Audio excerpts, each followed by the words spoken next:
Inside Michigan basketball, delivered by UPS. From figuring it out to getting it done, UPS is here to help. Visit solvers.ups.com to learn more. By your local Toyota dealers. Visit buyatoyota.com. Toyota, let's go places. By Absol Pure Water, the official bottled water of the Michigan Wolverines. And by Wallside Windows. We can do that. We are the factory. After the loss to Purdue in West Lafayette, Michigan came home for the middle game of a grueling 3-game stretch that featured 3 top 25 ranked teams.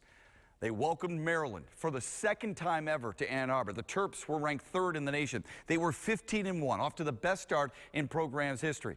They had a 12-game conference winning streak dating back to last year, and they came in on a 9-game roll with the preseason Big Ten Player of the Year. John Beilein made sure he had his Wolverines ready. We got our matchups. We'll have some switching, not a lot, and transition. You'll have different people know who you're guarding, and just get after them, man. That's what we're asking for right now is commitment. I talked to you about that yesterday, right? That tonight, right? That commitment's got to be there, and it's there for most of you for most of the time. But they're really great players. They're really great teams. When they commit, they're in there for all 30 seconds of every possession. They're not just in there for a few plays. And I ask you this, if you are too tired to commit, just show me that you need to come out of there. And maybe that happened at Purdue a little bit. The great thing is that every time you have an issue like we had last Thursday, you get better real quickly because we learn from it. And that's that treasure that is in every single time that you have to have any type of adversity. There's this treasure, that silver lining in it. That's what we need tonight. We need some aces tonight, all right? Because on the big stage, we already know that actors beat reactors. Isn't that right? Yes, sir. So tonight, you got to be aggressive. And Coach has already hit this right here. It is a night for us to commit. And it's also a night for us to stay connected. That's really important. It's about our team playing against their team. And our 5 on the court at all time needs to be connected to beat their 5. Everybody understand that? Everybody's with that? Sure. And then we gotta execute. Coach just hit that right here, right? Where's it at, Coach? Right, set first one up. First one left. Boom, right there. You gotta execute, but you gotta do it with some energy and some enthusiasm. It's college basketball. Let's have some fun with it. And this last thing, I want you to play with a great spirit tonight. It's gonna be a great atmosphere. We can't go out there scared. So let's show them some Wolverine power tonight so we can sing the fight song. When it comes, the moment comes, you don't rise to the occasion. It's not what happens, everybody says that. You sink to the level of your training. So you ask yourself, how did I train? Did I train to be ready? Because the moment is coming. So did I train? So here's what I would ask D-Wall. When you get in the moment, that's basically saying you go to what you know. Give me some of that good old D-Wall, Chandler Park, D-Wall. Give me some of that Debo, Duncan. I've been here before. The one man, 4 names. Muhammad Ali, Abdul Rahman, whole lot of games. So Mo, I see me with an oh no. You go what you know, Mo. When you get to the moment, you sink to the level. So auto, automatic, Ricky Doyle, throw it up, Minnesota, go get it, big shot. Mark Donnell, be a beast. That's what you go to when the moment comes. So the moment is here in 27 minutes. Go to what you know. Yeah. Up next, how Michigan was able to spring the upset. The first time the Wolverines beat a top 3 ranked team at home since 1997. It was the first of 2 meetings between Michigan and Maryland this season. The 3rd-ranked Terps are the only team in the Big Ten to have 5 players average double digits. But Michigan came out firing. They hit 4 of their first 6 shots and 3 triples with Derek Walton and Zach Irvin going back-to-back to take a 5-point lead. They spread the wealth with Muhammad Ali Abdur-Rahman knocking down a 3, and then Aubrey Dawkins running the floor for a higher percentage shot. Walton drew some contact, didn't get a whistle. Bounce pass up ahead. Dawkins slams it down. Good feed by Derek Walton. But Michigan would suffer through a 4-minute scoring drought, and Maryland would stick around, eventually taking the lead on a couple of different occasions until Duncan Robinson found a groove. Up the left sideline, Rahman. Michigan's got numbers. Leaves it for the trailer. Robinson for 3. Oh, yeah! Michigan's largest lead would come as the first half expired. Mark Donnell had 2 key blocks at the defensive end, and then his first bucket at the horn. Forced to take the 3, and it rims off. Tap back up by Donnell and in. What a job by Donnell in the final 40 seconds of the half. Michigan led at 37-29 at the break. Duncan Robinson and Zach Irvin kept it rolling early in the second, especially Robinson from way downtown. Rockman to Robinson. Deep three on the way. Didn't matter. He rattled it through for his 5th triple of the night. Michigan built their largest lead at 44-33. They would extend their lead with a Walton 4-point play. But Maryland started consistently dumping the ball inside to freshman Diamond Stone, and he delivered time and time again. Stone brought the Terps within 4, 52-48, and boasted his 3rd double-double of the year. It was a slugfest, no doubt, back and forth when Derek Walton hit a huge shot with 3.5 to play. Walton, step back triple try. Give me that. Got it! Derek Walton. Big-time players do big-time things in big-time situations. That gave Michigan a 64-59 lead. Walton would hit another clutch two, but Rashid Suleiman nailed 2 threes to keep the pressure on late. Michigan then got tough later on, led by Walton again and Mark Donnell, who matched a career high in rebounds with 9. Michigan snaps the Terps' 12-game conference winning streak with a 70-67 knockout at Chrysler Center. It's the first time that Michigan has beat a top 3 teams since we beat Duke, like with the Fab. Well, it was I'm trying to think when it was, like in 1997 or something. It's a great win, and it was a team win, right? Even the guys off the bench that didn't get a lot of minutes, it still gave us time to rest people and get it done. And just I'm proud of it, right? We shot the ball well. Trimble was 1 for 7, right, D-Wall? 1 for 7.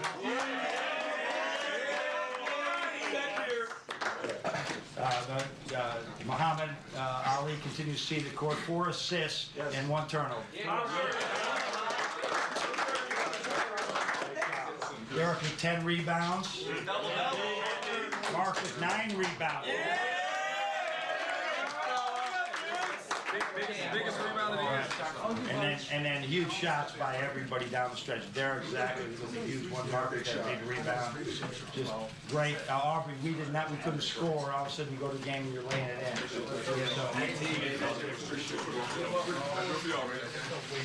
So a great win for us, and it's one of the going to be one of the highlights of the season, not the highlight of the season. It's going to be one of the highlights. It was a collective team effort. Everybody gave us a little bit of something. Everybody was just, locked into doing their job. So got guys like Mark fighting down low, and Aubrey coming in, chipping away and getting some tap backs. It was just the little things, that help us, be successful tonight. We knew that they were going to make a run. They're a great team, so we just had to weather the storm and make a run of our own. Anytime we're playing in front of our fans, we really like our chances to win. So it was a lot of fun to go out there and especially win one for our seniors, Karis and Spike, who weren't able to play. Before the game, I was just letting them know that my guys know it's going to be runs by both teams. So for us to get really high on the fact that we was having a run early, shouldn't make us low when they made their run. Got some really good players, and down the stretch, we got big plays out of Zach and Duncan and Mark. So, I'm just really excited for those guys, man. We dealing with a lot, internally, with our team, and a win like this is really big. First time John Beilein and the Wolverines beat a top 3 team at home since 1997. How'd you do it? I mean, this is a good Maryland club. They've got size, they've got speed. How'd you do it? Well, I think we had to make shots from the outside. I mean, we had to go out and, they play very good containing defense. And I just challenge our guys. I mean, we don't have great size over them, but we can stretch them, and we're going to need to make 10 or 12 threes, and then we're going to have to guard them, Matt. I mean, when we did, for the most part, there was a couple pockets we didn't do so well, and for the most part, we really guarded the heck out of them. You wanted some guys to take ownership of this team because Karis LeVert is still on the men, still on his way back. Zach Irvin and Derek Walton seem to take those words to heart. They really did, and they need to. I mean, they're the guys that have been on. They know they've been there through the Elite 8 year, through a championship, and they're important parts of this team. But they can't have cameo roles anymore. They have to step up and just really take ownership of this team. What's ironic is that for the first time in 4 years, I saw Karis doing all the things that our best players have done as far as ownership. It was like a Zach Novak. It was incredible, and then he goes down. and you finally get there. Because some guys aren't comfortable in it, Matt. They aren't. These two aren't as comfortable, but they're doing it now. And means when Karis does come back, we're going to have more ownership with those guys, upperclassmen. You have lauded Zach Irvin's defense, and rightfully so, against Brandon Taylor, Penn State, Malcolm Hill against Illinois. He's had some really tough matchups. Caleb Swanigan on the road against Purdue. You needed him to step forward. Yeah. He continued to play good defense against Maryland, but his shot was there. That had to be a big boost for him and this team. Yeah, he hit some big shots, and we got to get to that point where he's got confidence. Right now, he might hesitate sometimes a little bit about whether I should shoot it or not, because he had such a low percentage early in the year. But if you look at the league season, if you look at the last 5 or 6 games, he shot the ball really well. So taking good shots is important. But he also, I'm going to dial him up. I want him to shoot him in. That was a huge shot from the top of the key today. Mark Donnell tied a career-high 9 rebounds, had 8 points. But he did some other things. He had 2 key blocks at the end of the half, of the first half. And your team closed out the end of the first half much differently than it did in West Lafayette. And it closed out the game a lot different. What was the difference between those two? Big point of emphasis the last couple of days, just closing out halves. And you know, I say if we're tired, we just can't get tired. We have to commit ourselves to defense at that time, because that will get us something on offense. But we also needed guys to make shots and make the right play at the right time. This shot clock deal, a third of that 5 seconds, it is big right now. We're in a ball screen shot clock way too much late, and we got to continue to work at it. But it is. I didn't think it would have this type of impact on us, and so we have to continue to adjust there. I talked with about 3 or 4 scouts at halftime who were here to see certain individuals, but they told me Duncan Robinson's got one of the best shots in the country. You already know that. It's the 6th time he's had 5 triples or more in a game. He kind of held you together in the first half, didn't he? Yeah, he was tremendous, terrific. And ironically, I think one of the biggest plays of the game is when he drove to the basket and finished on the other side. He is just a ball player, and he's not afraid to. I mean, you were at practice the other day when I was really upset with him. When he was open, he didn't shoot it. And so it's one of those things where as he works with weights, as he continues to work on his quickness, as he continues to learn the game, he's got a great chance, not only a great Michigan career, but to play afterwards. Later on, our Alro Steele Ironman of the Week, a guy who's been getting it done defensively, but really needed to up his offensive game. But up next, Coffee with the Coach. Welcome back to Inside Michigan Basketball. Coffee with the Coach brought to you by Tim Hortons Cafe and Bake Shop. This from Dean in Ypsilanti. How do you keep injured players engaged in a game like Karis LeVert? It's funny you should say that. I'm glad Dean asked that question, because it is really, I told Spike and Karis today, I want you to watch Zach and Derek. Tell me if they are getting tired. Because I'm watching the game, and I just want you to zoom in on them. Do you think they look like they're tired? And we try to keep our eyes on that a little bit, but it's really important that they do that. We have Austin Hatch keeps the board for us, and he's also charting some other things. But I really trust Spike and Karis very much. So it's good to have them there, and they need to be assistant coaches for us in some ways. Your team 3-1 at Iowa. Iowa may have the 2 best wins in the Big Ten early on in conference play when they beat Michigan State, rolled them at home, and then won on the road at Purdue. What makes Fran McCaffery's club so dangerous, especially with a guy like Jared Uthoff, their experience? Yeah, 4 seniors. Yeah. 4 seniors. When do you see that? I mean, when rarely, do you see if that? Ever. Yeah. And so it is really it's important. They either transfer or they go pro. And so the 4 seniors that they played together, I remember as freshmen, they came in here and we put one on them. And I think as sophomores they may have too. And then last year they came in and whacked us. So they're really grown as a team. They've gotten better and better. Fran's an excellent coach and a good friend. So they become very good. Thanks, Coach. So thank you, Matt. We understand you've got a tremendous award. You embarrassed me 2 years ago. No. But you are the Sportcaster of the Year. I mean, the year, are we talking? I fooled him. Yeah. Are we talking like the world? Is this like the Sportscaster of the entire universe? I think it's just one county. It could be. It's one county. Yeah. But either way, it's a great award. Thanks for being so good to us. Thank you. Right, and doing a great job. Appreciate it. Thank you. We'll be back. Welcome back to Inside Michigan Basketball. The women scored a season-best 35 first-quarter points last Sunday in Minneapolis to race out to a lead over the Gophers. 4 Wolverines scored in double figures as Michigan led wire to wire to even their Big Ten record at 2-2. Sophomore Caitlin Flaherty scored 33 points. It was her third 30-point game of the season.